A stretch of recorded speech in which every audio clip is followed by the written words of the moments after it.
Boum les gars, uppercut. Bienvenue sur JT Box, j'espère que vous allez bien, que la semaine se passe bien les gars. Encore un gros week-end box. Il y a plusieurs combats, mais moi il y en a un qui m'intéresse particulièrement. Et c'est le retour de Jaron Ennis les gars. Donc contre David Avassenian, excusez-moi, en 12 rounds chez les poids Walter. Donc moins de 66 kilos les gars, moins de 66 800 mais on va pas chipoter. Donc défense de titre IBF pour Jaron Ennis, qui revient à Philadelphie, donc chez lui, dispo sur DAZN les gars, promoteur, Matchroom Boxing, Eddie Hearn.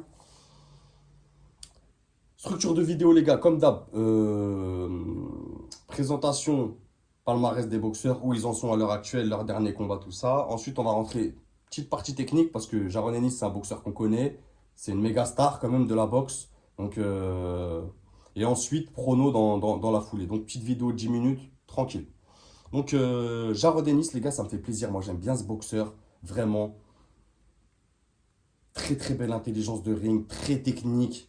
Vraiment. Pour moi, s'il y aurait un challenge à faire pour Jaron Ennis, ça serait Terence Crawford. C'est le combat que j'attends. Moi, Terence Crawford, Jaron Ennis, c'est vraiment le combat que j'attends pour les deux.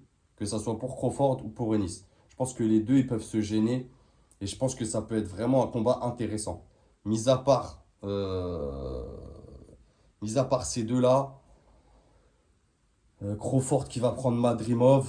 Bon, j'en reparlerai, mais il va le plier en deux. Bref. Donc, Jaron Ennis, les gars, inactif depuis juillet 2023, donc hors classement. C'est 32 combats, 31 victoires, 0 défaite, 0 match nul et 1 no contest. Euh, c'est 28 victoires avant la limite. C'est un puncher. Il a 101 rounds dans les pattes depuis qu'il est passé pro en 2016. Il a la ceinture IBF. Il a 27 ans. 1m78, qui est pas très grand. C'est un droitier, mais il est très très bon en gaucher. Et il a l'habitude de boxer avec beaucoup de gauchers. Donc, de toute façon, Jaron Ennis, les gars, je pense que sur la chaîne, là, il y en a très peu qui ne le connaissent pas. Mais vraiment, c'est incroyable. En termes d'IQ, de combinaison, on va y revenir plus tard, mais c'est incroyable. Son dernier fight, c'était contre Royman Villa en juillet 2023. Il gagne par KO à la 10e reprise. Donc, beau combat, très beau combat. Très, très disputé avec beaucoup d'engagement. David Avanesyan, les gars, top 11 mondial, top 1 arménien. C'est top 13 IBF. Donc, on pourrait lui faire un peu le même reproche, si ce n'est plus, qu'un Shakur Stevenson ou qu'un Teofimo Lopez. Pareil, on a un champion ici qui prend des mecs haut dans son classement de fédération. Top 13 IBF, j'attends mieux d'un Jaron Ennis. Même si c'est un combat de retour qu'il a été inactif pendant un an, c'est pas ça que je veux voir. Je veux voir du minimum top 5 fédération et top 5 mondial. Mais bon, on verra bien.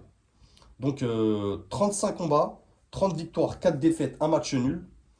Il a 18 victoires avant la limite. Il a 214 rounds dans les pattes depuis qu'il a passé pro en 2009.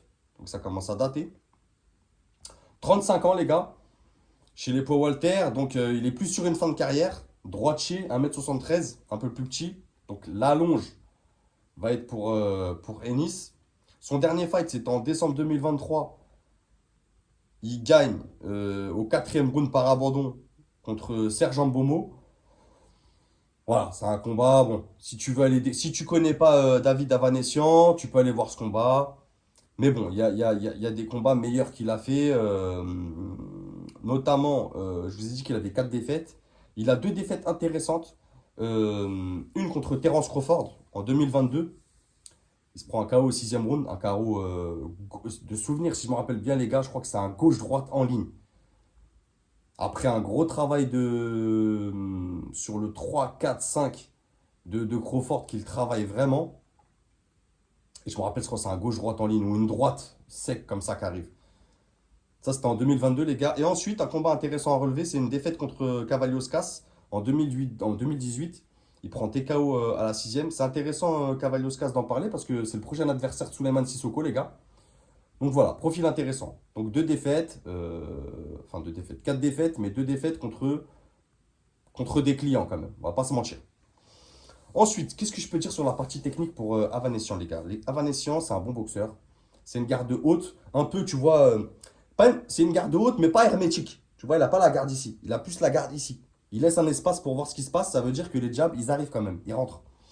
Euh, c'est un boxeur qui va avancer. Il va pas savoir boxer en reculant. C'est pas un boxeur qui va savoir boxer en reculant. Dès qu'il va commencer à reculer, les sirènes d'urgence, ça y est, il est perdu. Vraiment. C'est un boxeur à mi-distance, même limite corps à corps. Il sait pas faire de boxe à distance. Vraiment. C'est peu de jab, très peu de jab, très peu de combinaisons. Il a tendance à jeter sa droite, jeter sa gauche quand il fait des crochets. Ça me fait peur, les gars. Et il me fait peur, ce boxeur, face à Jaron Ennis au top comme ça. Mais comme je dis, c'est un bon boxeur. Il est top 11 mondial, tu vois, top 13 IBF. Donc, c'est pas dégueulasse non plus. Et les défaites, il a des défaites, mais voilà, contre quand même des gars sérieux. Mais je le vois pas avoir de solution pour aller déranger un Ennis au top, là. Vraiment, je le vois pas. Je le vois pas gêner Ennis. Surtout que Ennis, là, premier combat avec Matchroom.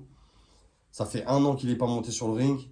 Il va être excité comme un dingue. Il va avoir envie de faire du show. Donc vraiment, je pense que Ennis, c'est trop rapide, trop puissant, trop talentueux aussi. Vraiment là, on parle vraiment de talent, talent de boxeur. Tu vois, même titre qu'un Crawford ou qu'un Canelo. C'est des gens qui ont du talent, vraiment. Qui ont un IQ incroyable. Et je pense aussi, surtout, je pense qu'il va être dépassé techniquement, les gars. Techniquement, il va être à la ramasse, le Avanesyan. Vraiment à la ramasse. Ça va aller trop vite pour lui. Donc moi, mon prono, les gars, je pense KO, TKO avant la 7e reprise. Peut-être même avant. Peut-être même première partie de combat. Peut-être même avant la 5e. Mais bon, je dis avant 7e. Parce qu'Avanesyan, je me dis, bon, il va vouloir avancer. Ça va quand même... je me dis que c'est quand même un petit physique. Tu vois, il va pouvoir encaisser quelques coups, notamment le jab de Ennis, mais ça va pas durer longtemps. Ça va pas durer. Il va pas pouvoir faire une première partie de combat comme ça. Perdre des rounds en plus parce qu'aller chercher des points à Jaron Ennis, c'est compliqué. Surtout si jette avec sa droite, je sais pas quelle stratégie il va faire, mais je pense que pour Jaron Ennis, là, c'est du gâteau, c'est du sucre, c'est une barbe à papa. Il va se régaler, les gars. Et je pense qu'il va nous faire plaisir. Ça va être agréable de le voir boxer. On va pas s'ennuyer. Mais je pense que pour Avanesyan, là, la marche, elle est trop haute. Mais en même temps, c'est courageux d'aller le chercher. Tu vois, vraiment, je pense que Jaron Ennis aussi, il a un problème commun à beaucoup de boxeurs comme ça, qui ont aucune défaite, des punchers. Il fait un peu peur à la catégorie. Tu vois, il a la ceinture IBF, personne ne vient le déranger. Mais j'attends mieux d'un Jaron Ennis, vraiment. J'attends pour moi, il peut unifier la catégorie. Il peut aller prendre les 4 ceintures tranquillement. Vraiment. Vraiment, pour moi, il n'y avait que Crawford qui pouvait le déranger, mais comme Crawford est monté, je pense que Crawford, on en reparlera, mais je pense qu'il va aller chercher les ceintures très rapidement là-haut. Et, euh, et Nice, j'aimerais bien qu'il aille chercher les ceintures. J'aimerais bien le voir dans des vrais challenges. Comme Shakur Stevenson, j'en ai pas parlé, les gars, de son combat contre. J'ai oublié son prénom, les gars. Contre Artem, l'Allemand. Mais je pense que Shakur, bon, il a fait son job, mais je pense que c'est des boxeurs qui ont besoin de gros adversaires pour briller, pour vraiment libérer leur potentiel. Donc voilà, les gars, vous me dites ce que vous en pensez en commentaire. Abonnez-vous, les gars, ça donne de la force. Merci pour la force et votre soutien au quotidien, les gars. Merci à ceux qui votent dans les onglets communauté, qui participent, tout ça, ça fait plaisir. Je vous dis à bientôt. Et n'oubliez pas, c'est que de la boxe. Bang!